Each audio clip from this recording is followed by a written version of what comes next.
Wow, it's So many people after the lunch. I really appreciate your wishes. Thank you. so welcome, Natalie. Here we go. Okay, so hello everybody. Um, my name is Natalie. I work for Target Process, and today we are going to touch on topic of data visualization.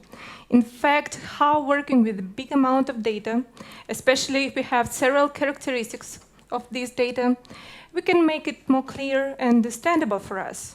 So we will have a look at some real examples from our industry, from experience of our Agile teams. Just a quick short information. So this speech is not for the experts in this field. Some examples you will see they are all known. So my goal is to inspire those of you who are really interested in this topic just to go and to learn more and to see how data visualization can help you in your own daily work. So a little about myself. So I work for the company which have been using Agile methods since 2004, so for 10 years already. And we create a project management tool for Agile teams and using different processes, Scrum, Kanban, or Mix. And all this time we were really curious and interested in different topics.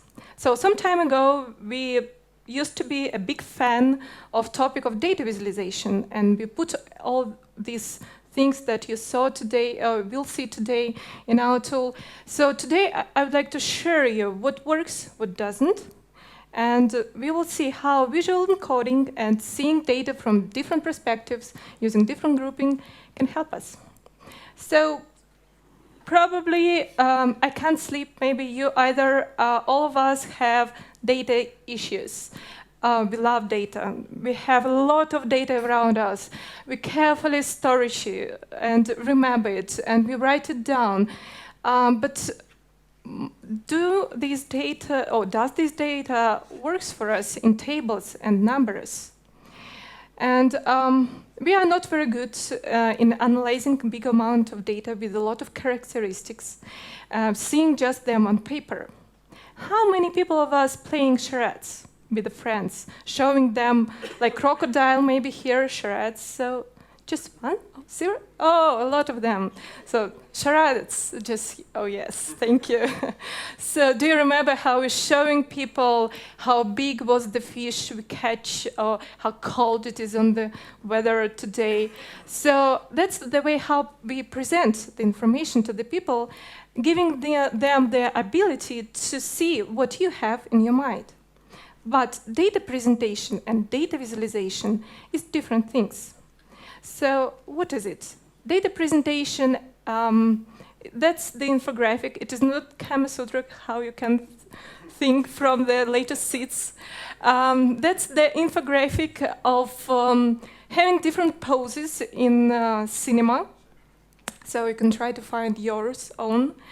And this is an example how we use infographics to present some data with the help of nice view, texts, and everything to the audience. So having the data presentation, we have the presenter, and we have data, and we have the audience.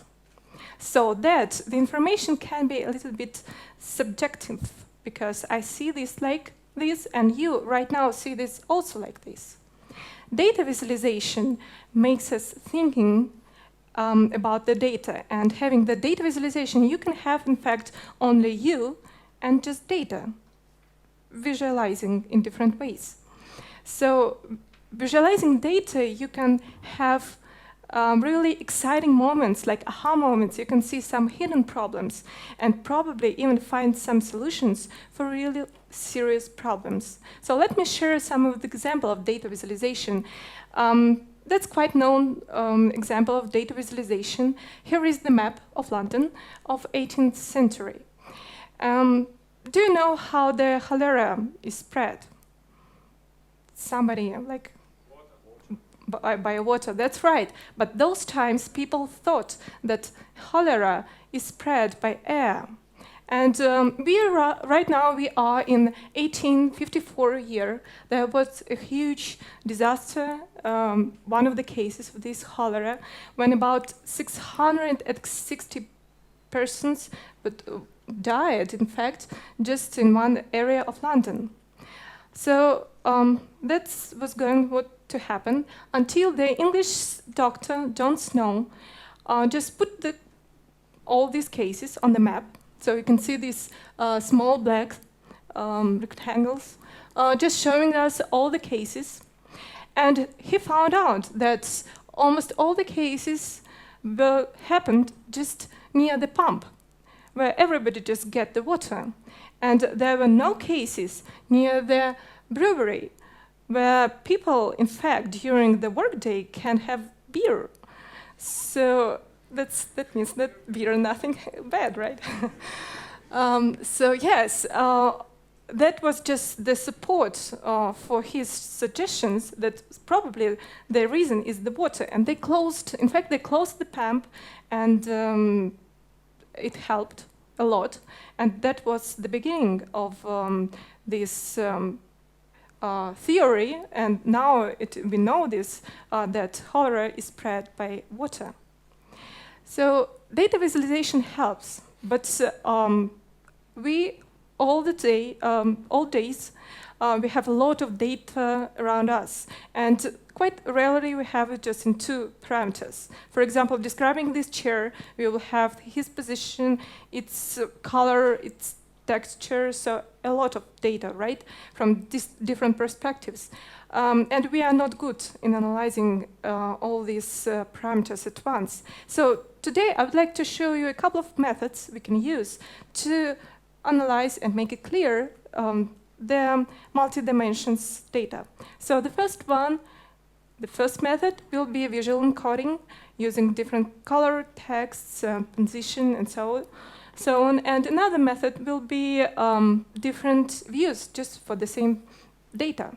So the first one, visual encoding. And here I would like to tell you about the two types of parameters and types of variables we can use. Jack Burton, one of the biggest men in the area of data visualization, of information visualization, supposed to have two types of variables. First one is planner. So in fact, everybody is good with planner, right? We know how to describe something with X or Y parameters, and it is quite easy for us to have just two characteristics for one object. For example, having Kanban board or task board, right? We describe each of these tasks by one characteristic like state. So we group by this characteristic. In fact, this is our X.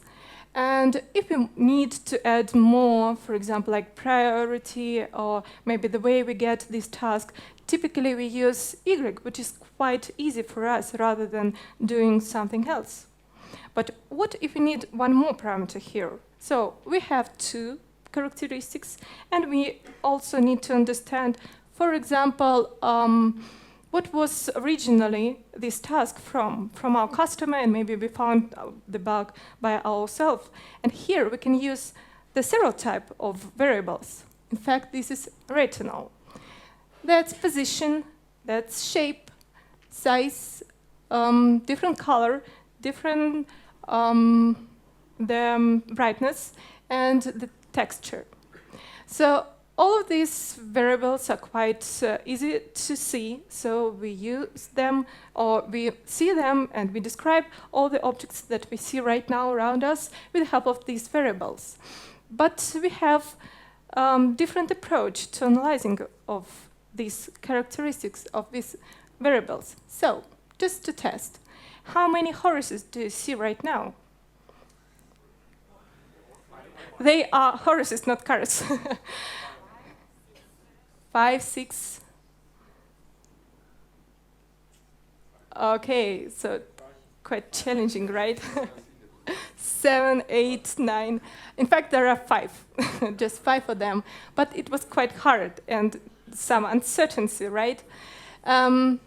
Just because we tend to group or we tend to collect the data with the same characteristics just immediately.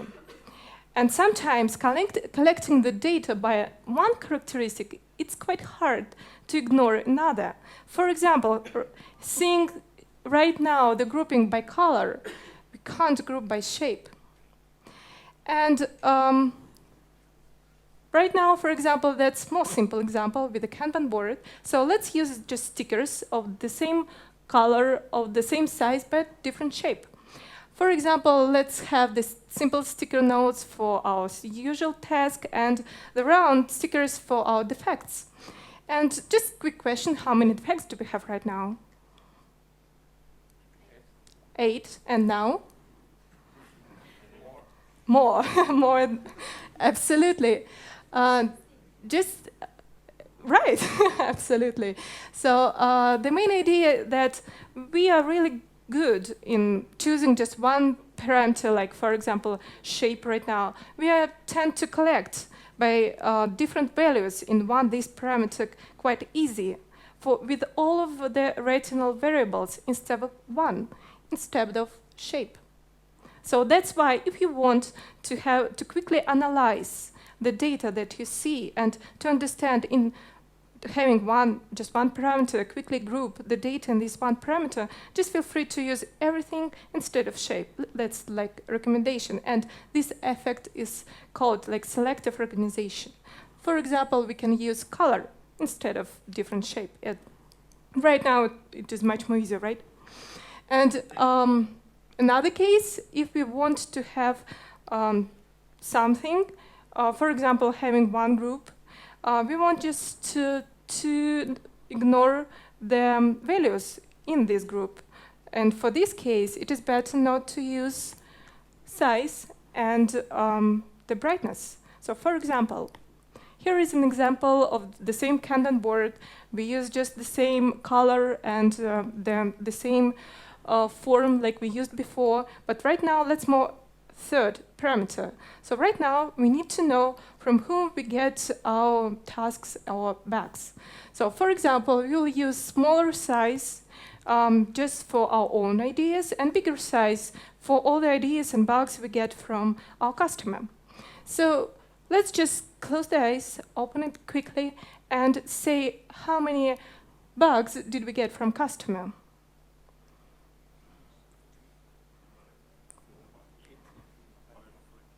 Okay, so did you notice that right now it's quite hard to observe from the size and choose just the color? Because size, we noticed this grouping by size earlier than we noticed the difference by size, by color, I'm sorry. That's the difference. That's why it is better not to use color and the brightness in this case, or the size and brightness in this case, just because we do it earlier. Moreover, did you notice how harder it became when I just add the third parameter? We had two, it was quite easy, but I had one more, and it became much more harder, right?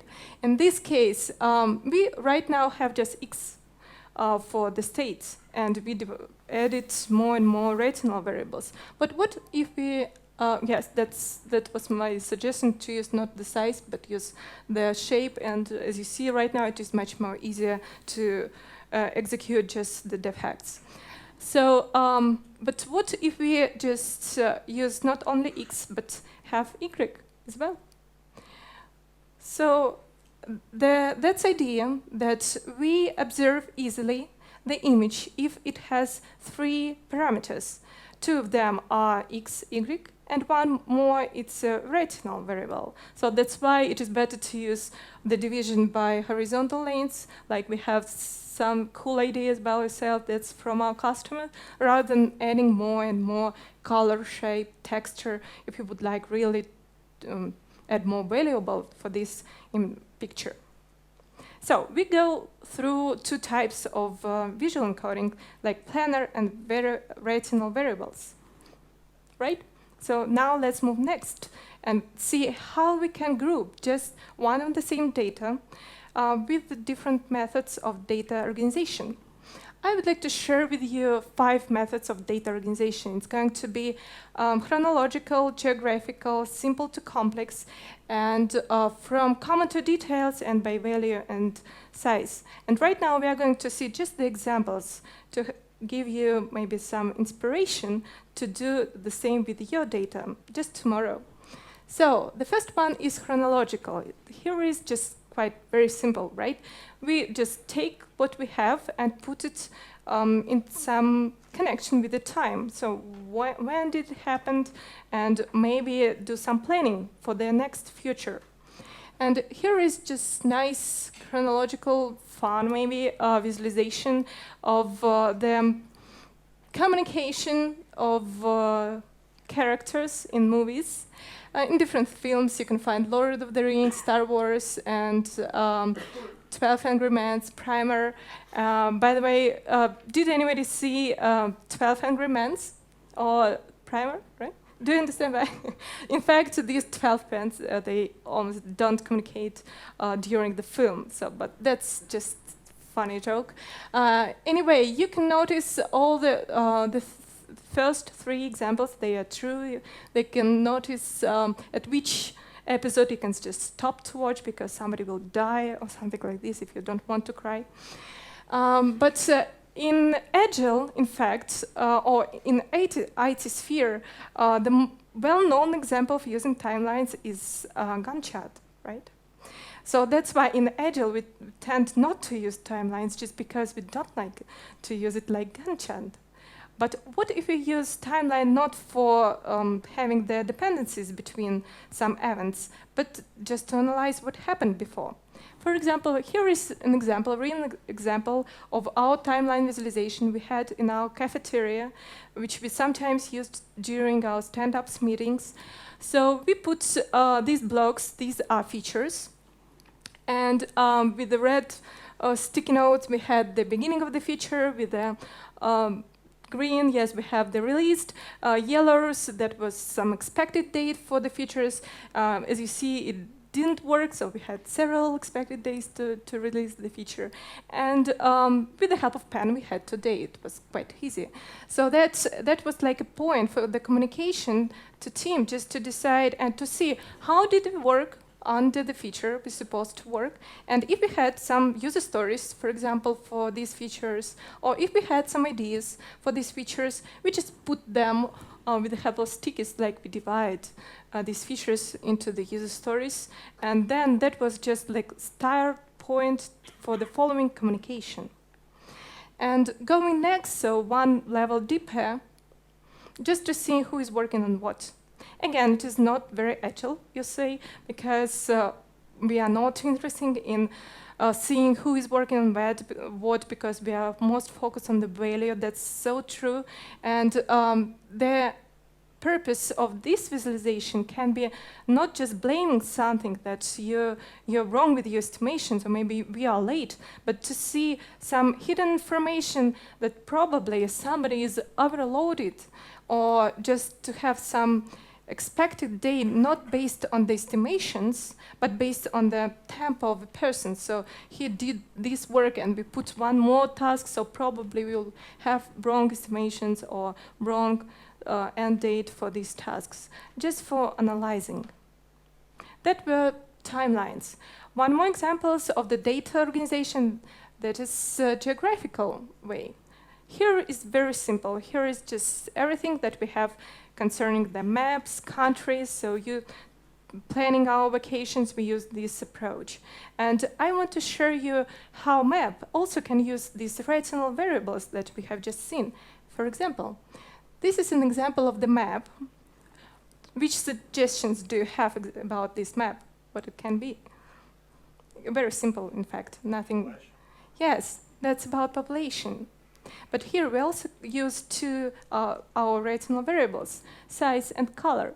So the bigger the size of the dot, the more space a person has in this country. And the more darker the dot is. And otherwise, just the smaller this dot, the smaller place has a person. For example, this is China. This is China. So can you imagine how, in fact, small place these people have in this country. And getting back to this map, here we have not just the map and to see who is living where, but we also can analyze and maybe decide to which direction people from overloaded countries can move to.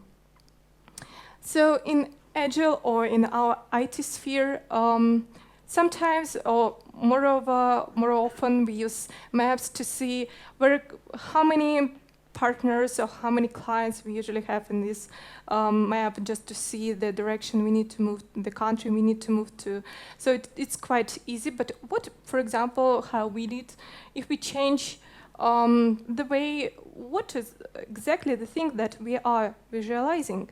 So, for example, this is our map that we used to find out which kind of requests or ideas or issues we have from our customers around the world. Not just buying licenses, for example, but about issues. And we found out that, for example, from which country we have a lot of ideas and improvements for our product, and where we have a lot of bugs. So maybe they have different thinking, and maybe they use the product in different way like we thought.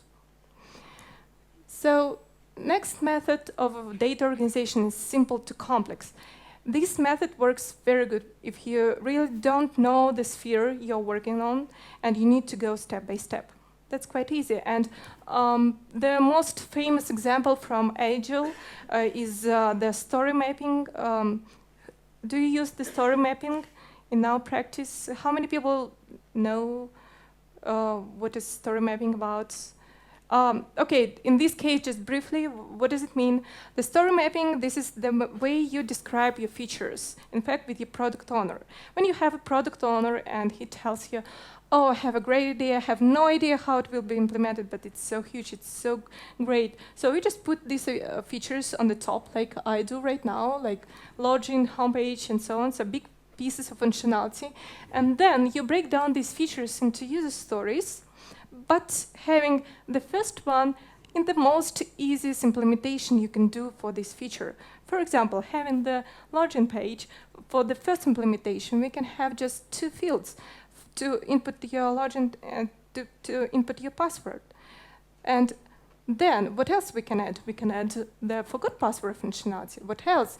Moving next, we can add remember me, and moving next, we can add some more value for the customer. But if you deliver like this slice of user stories every time, let's say the first line will be your first sprint or your first iteration.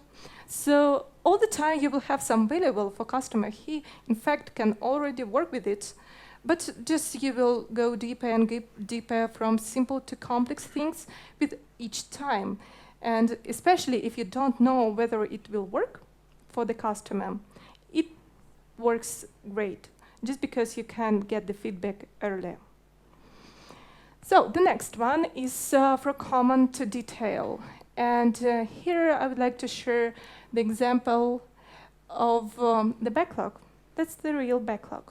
In fact, this is the development manager, one of the company which develops the software which analyzes the real-time data from Formula One, having this racing by cars.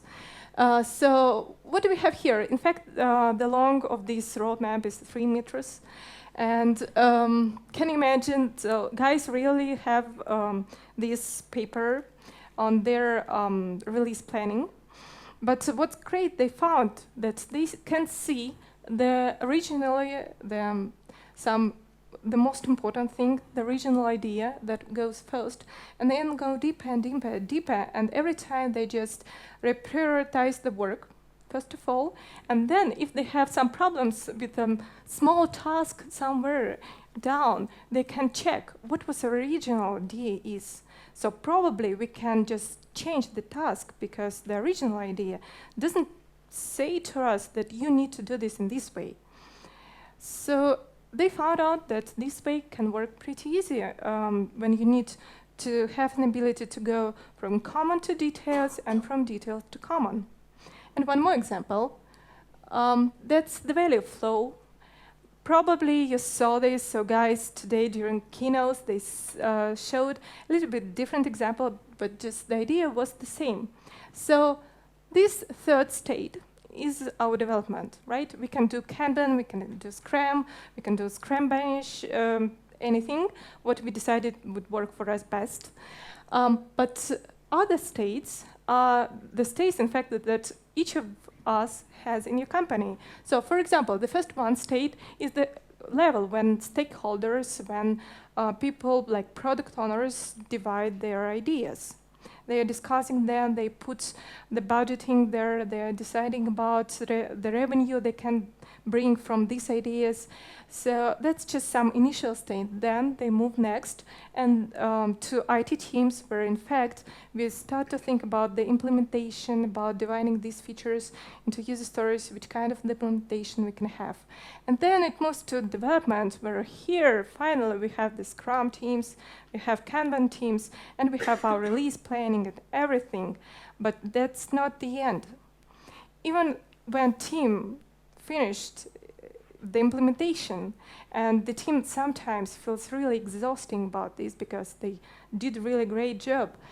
We still have one more state, like acceptance state, to prove that we did the great job and the customer can work with what we did. So having this, that was the keynote we're talking about the value, right? And this is one of the ways how you can visualize this, make it easier to understand. Here is our original idea, that's how we worked on it, and that's what we had in the end. So that if it doesn't work, we can start from the beginning. So let's move next and see one more example. This is the value and size grouping. Here is everything is pretty simple because we can use this value size grouping, in fact, by any parameter, and even our Kanban board is the grouping by value and size. For example, we group by state or we group by user story when we use task board. But what if we play with these things which we choose for grouping? For example, this is the visualizing by and grouping by value size our tasks and user stories when you do the release planning.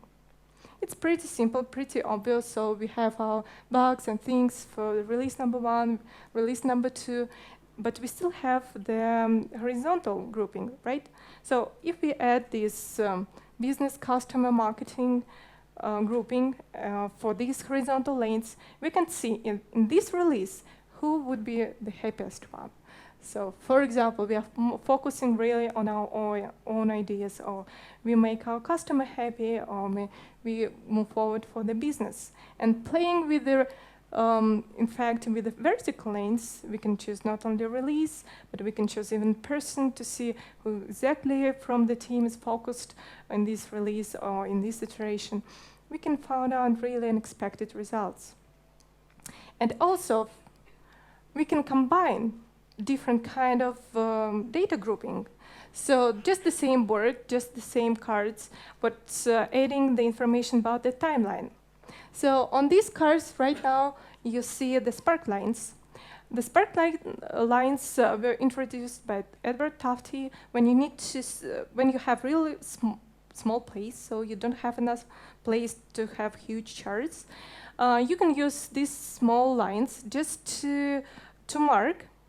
In fact, you can mark everything, but in this case, you can map state. This story was date by date with a line. So, for example, the third one, we have quite linear behavior of this card. It was in progress. When you move to in testing, you just go more higher. If you move to done, you go higher again and again. But sometimes we move to in testing and then we get back. If we have more states, we can have this card get back to the analysis, for example. And then in this case, we don't go down. So standing, for example, near this picture every day during the daily stand-up meetings, we can notice that some cards are pretty unstable, that probably the requirements for these things, for the cards, for the box, are quite unknown. Or maybe something is going on, maybe team doesn't understand, but for the introducing or producing these types. So combining different type of grouping and adding more things like retinal variables and colors, shapes, you can see, in fact, a lot of data just at once. But be careful with adding more and more things to one picture. So sometimes you can ask, in fact, for example, how many states is it normal to have 30 states for Kanban board, and some teams have it, or is it normal to add different grouping and colors and everything to just one Kanban board of 3 or 4 meters? In this case, you should understand that adding more and more parameters, you do it more and more complex, and more time you need to spend to understand.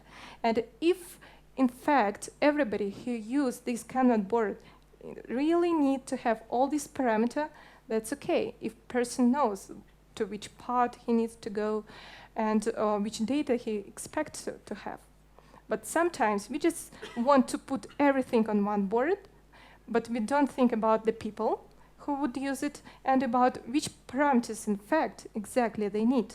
So it's a good point to start from the people who will work with this picture or with this visualization, then to have the parameter that this person is going to have from this visualization, then to map these parameters with what you would like to use, like for form, for color, right, for grouping. So that would take the most amount of time. But having this, after this, then you can decide how many of these visualizations or just pictures or images you can create, and each of them will have its own purpose for the exact number of person which will use it. So today we went through the things that we can use for the data visualization, like visual encoding or different methods of data. And I wish you good luck if you would like to try something from what you saw today, or just join us during the workshop that we are going to have just right now after my speech. You can join us with the workshop where we have just sticker notes and the walls. In fact, I thought that was walls, but it is not allowed here to use walls. So I suppose that we will use floor, it is clear. So just using the floors and tables and our imagination, we will group by teams, and each of the team will have its own tasks about the company. Some company would have a lot of teams, several teams, some projects. We need to plan features. We need to understand what is going on in this release, who is working on what. So just feel free to join, and we will see how it will work, so that at the end probably you will have some best practices that you can try even tomorrow. So that's my contact, and thank you very much. And maybe somebody have questions, or you will go to workshop and ask Natalie. I hope you will. You? I'd like to ask a question. So you showed all these examples using some manual techniques. That's true. So what kind of automated techniques you use in your target process? So what kind of visualizations so do you?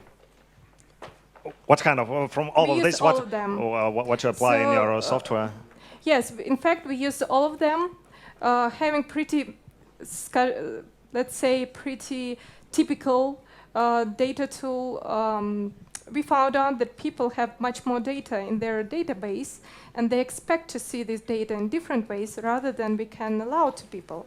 That's why we changed everything in our tool after our learning in data visualization, so that right now we are moving to the direction to allow people to decide what data you would like to see. For example, right now you would like to see just the projects or just the stories on stories and bugs or stories, bugs and tasks, and decide how you would like to group this, by which property, so that you can decide by yourself what level of the visualization you can see right now and which purpose of this visualization. So we use it. I just told you how it is possible to use manually, and in the tool it is also possible. Okay, so thank you, Natalie. Thank you very much. And thank you.